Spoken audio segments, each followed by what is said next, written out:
I have given you an example to, I'm done now, an example to follow.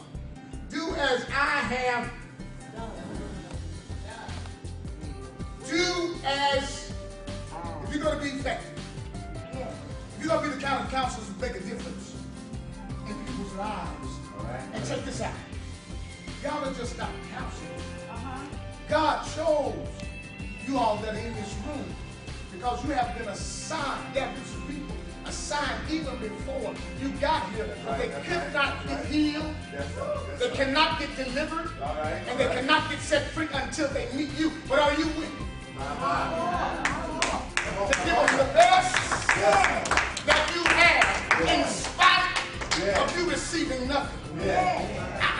You got to be ready. You got to be ready to say, look, a charge to keep our have and a God. You have to be ready for this. Because let me tell you all something. I'm done. When you understand by precept and example what it takes to achieve the unachievable, to do the impossible, to do those things that only your hands have been assigned to do. You got to be ready for the attack of the enemy. You got to still be ready to do it when you don't feel like it's doing it. You got to be an overcomer, baby. Because some of us in this room, we've gotten counseled through our situation so that we might be greater. That's right. All I'm saying is aspire scripture. You know, you keep holding a scripture over and over. No weapon formed against me shall prosper. You know, just keep, when that anger hits you, just keep doing that scripture. That scripture over and over and fixing it. You can control the anger. You can control it. I've been born in the cesspool of sin and got mental disorder because of things that, because of generational curses, and they don't know how they got to where they are. But when they meet you, they see you. I'm so glad to see y'all. Amen. Amen. This is a blessing. This is good. So we're going to talk today a little bit about self-pity. All right. Yeah. We know that, and I'm just me, y'all. You know, I think this shoes on. That's all right. I hear you. You sure? And we're going to talk today about. That's right. So when you all are counseling, you have to keep all this in the back of your head. And I'm going to throw a footnote, and I didn't know I came late. That's all right. God gave us 2 ears and 1 mouth for a reason. And if you're talking more to the counseling, you are not counseling. Yes. They need to be talking. They need to be, you know, when I say purging, I mean, you know, getting it out, because once they hear it come out of their mouth, it frees them. Oh, and that's why That's when they, in other words, connect the dots themselves. Just like teachers, you teach them, this is what you do, this is how you do it, and you step back and you have to let them figure it out on their own. Because if not, they won't learn anything. Okay? Amen. So let's move on real quick, because again, I hate the class is only 30 minutes. I'm good. In the Apocrypha, I put in quotes what that is. This is the book that King James said, I don't want that in my version of the Bible. Okay? So there's a version of the Bible. There are books that were written that King James did not include in his version. Okay? The quote is in the book of Sirach. In Sirach 27 to 28, it says, My son, with humility have self-esteem. Prize yourself as you deserve. Who will acquit him who condemns himself? Who will honor him who discredits himself?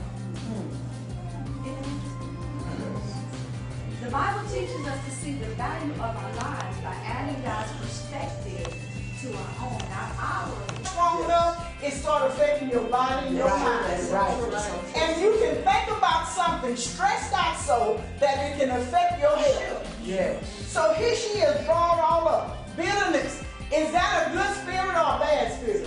Bad. And it drawn her up. Come on. And Jesus in the temple said, this daughter of Abraham, shouldn't she be loosed of this infirmity? Yeah. He didn't judge her for, well, she probably deserved it. Yes. Now she off in here. But that woman's situation, she kept going to church. That's required. You know what? Unless they tearing the church up, destroying the church, leave them in there. That's one thing. They might hear somebody. When Jesus came out in the wilderness, his 40-day fast, first somebody he met in church was a crazy man. What we got to do with you, Jesus? You come here 4 times, and then they tried to throw him out of church. But he kept coming back to the synagogue. Kept coming back. So he loosed that woman with her infirmity because he dispelled the wicked, evil spirit that had her bound up. Counsels will deal with people that not only you talk to them, talk at them, you talk to them. Hallelujah. And you pray for them and cast that thing out of their lives. It's got them in bondage. That's what I'm talking about. Yes. I think he said that, well, people will enter into this type of biblical counseling for money. You know, because there's money behind this. But you must have. First of all, let me give you some things to do. I said, why did you get into this? Did he appoint you? Did you decide that you just wanted it? Or because your friend got in and I got in? You must be totally sold out to God. Come yourself. And sometimes we'll start the race in one condition. But if we hold on and follow him, there's some change will come in our life. Because the word will change you if you want to be changed. It will change you if you want to be changed. Because we see through a glass door. When we look in the word, we should see ourselves and cry out, oh, wretched man that I am. Hallelujah. I just had a general question, and that was in regards to the legal aspects of biblical counseling in regards to how they may differ or there be similarities for secular counseling. Because I know there's separation in church and state, but when we talk about the legal aspects of counseling as a whole, how does it differ from biblical counseling, or are there any differences in secular? Basically, there are liabilities. You are bound ethically to do certain things, and you're already bound spiritually to do it. But if you go in and you give, let's take suicide as an example. What happens when we have a red flag in suicide? Who remembers what happens when you have a red flag? What do? You make a referral. You don't do that.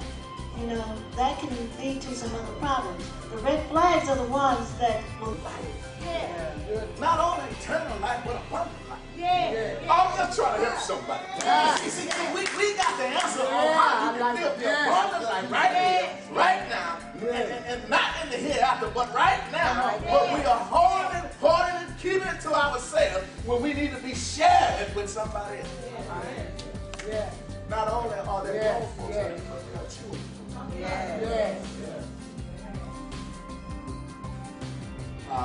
We may encounter. Number one, the sickness of the spirit. That's caused by our personal sickness, or people's personal sickness. Second of all, emotional sickness. This is caused by emotional hurts of the past. And then third, of course, there's the physical sickness. This is caused by diseases and accidents and possibly the result of the above two. And then there's the fourth, demonic oppression. Demonic oppression. We must not take light of that. That's right. This is well.